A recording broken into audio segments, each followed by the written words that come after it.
La plaine des quatre vents porte bien son nom. Comment ça se fait qu'il y ait autant de vent ici? Si vous regardez tout autour, il n'y a pas énormément de haies quand même par rapport à l'espace. Donc voilà, il ne faut pas chercher plus loin.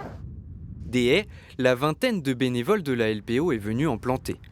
Chaque hiver, depuis 16 ans, la Ligue de protection des oiseaux vient en aide gratuitement à des agriculteurs. On va retrouver une dizaine d'essences différentes, que ce soit du cornouiller sanguin, de l'érable, du merisier, du poirier sauvage, du pommier sauvage et d'autres essences en fait, qu'on peut retrouver dans les haies qui étaient initialement présentes sur le territoire. Cet exploitant fait appel à leur service chaque année. 2 kilomètres plantés en 5 ans, mais il reste beaucoup à faire.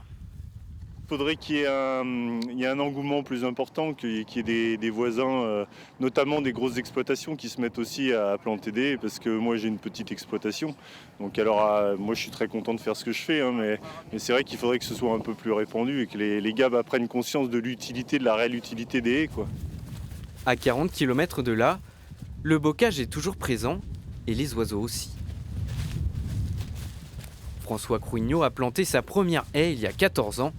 Aujourd'hui, il en tire les bénéfices. Le gros intérêt, c'est premièrement de redonner un paysage bocager et puis ça permet de drainer quand il y a des grosses pluviométries comme on a eu ces derniers temps.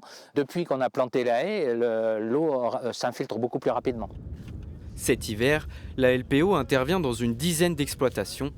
Près de 5 km de haies seront sorties de terre au printemps.